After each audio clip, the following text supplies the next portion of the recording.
नमस्कार माझ्या बालमित्रांनो, कसे आहात? मजेत आहात ना? ज्ञानेश्वर विद्या मंदिरामध्ये माझ्या सर्व लहान मोठ्या विद्यार्थी मित्र मैत्रिणी ह्या सर्वांचं स्वागत आहे.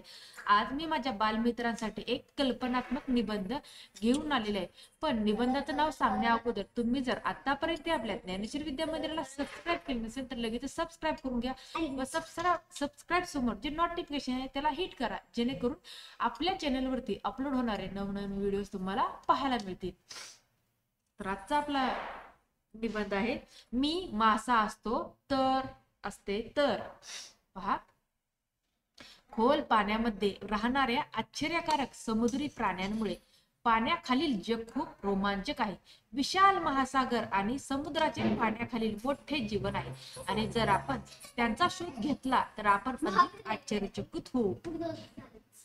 समुद्र आणि महासागरांमध्ये पाण्याखालील जीवन हे बाह्य जगापेक्षा खूप वेगळे आहे. प्राण्यांचे स्वतःचे जगण्याचे मार्ग आहेत. त्यांनी तिथे स्वतःचे सुंदर जग निर्माण केले आहे.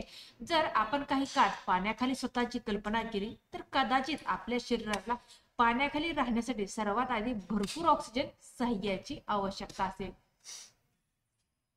अशा सर्व मजेदार गोष्टींमुळे मनात एकदा विचार आला, जर मी एखाद्या मत्स्यालयात मासा असतो तर मला मर्यादित जागेत बंद केल्याचे दुःख होईल. मी नेहमी माझ्या जगाबाहेरील माझ्या मित्रांचा विचार करेन, जिथे ते मोकळे झाले आहेत आणि पाण्याखाली जिवंतपणे प्रवास करत आहेत, जिथे त्यांना पाहिजे तिथे जात आहेत. स्वातंत्र्य हा प्रत्येक सजीवाचा मूलभूत अधिकार आहे आणि मलाही समुद्र आणि समुद्राच्या सुंदर पाण्यातून प्रवास करणे आणि अनुभवणे आवडेल. मत्स्यालयात राहणारा मासा म्हणून मला वेळेवर अन्न दिले जाईल. मी मत्स्यालयात सुरक्षित असेल. कोणी मला घरी घेऊन गेले तर घरातील सर्व सदस्य माझे कौतुक करतील. सकाळी मुले शाळेत जाण्यापूर्वी मला बघून प्रसन्न होतील. तर मी खोल समुद्राच्या पाण्यात राहिलो, जिथे संपूर्ण गूढ जग असेल, तिथे माझे खूप मित्र असतील. मी माझ्या सर्व मित्रांशी गप्पा मारेन. आता मला माझे अन्न हे स्वतः शोधावे लागेल. जेव्हा ते मत्स्यालय होते तेव्हा माझ्याकडे वेळोवेळी अन्न पुरवठा होत असे. पाण्याखाली सर्व मला स्वतः करावे लागेल. जर मी लहान जीवांना पकडू शकलो तर माझे जेवण होईल, नाहीतर दिवसभर उपाशी राहावे लागेल.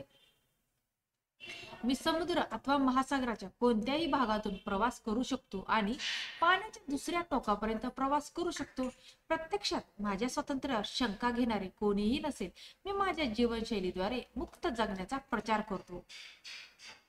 जर तुम्ही मत्स्यालयामध्ये असलेल्या माशाप्रमाणे आपण आपले मन मर्यादित केले तर आपला मेंदू आपले विचार करण्याची क्षमता एका विशिष्ट पातळीच्या पलीकडे वाढणार नाही.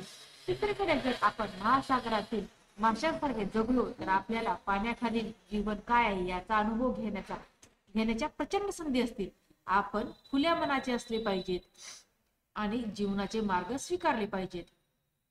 जेव्हा मी एका मत्स्यालयात राहत होतो आणि नंतर जेव्हा मी अफाट महासागरात गेलो, बदलत्या वातावरणाची जुळवून घेणे आणि संयम बाळगणे हे आपल्यावर अवलंबून आहे. दोन्ही ठिकाणी मी इतरांबद्दल सहानुभूती दाखवली. मी इतरांना आवश्यक जागा दिली आणि त्यांच्या कोणत्याही बाबतीत कधीही हस्तक्षेप केला नाही.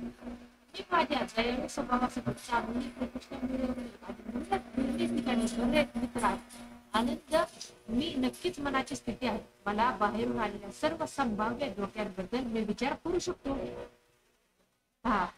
मी मासा असतो तर. हा निबंध तुम्हाला कसा वाटला? आवडला का? हा निबंध आवडला असेल तर निबंधाला जास्त शेअर करा. चॅनेलवर नवीन असणाऱ्या चॅनेलला सबस्क्राईब करा. धन्यवाद.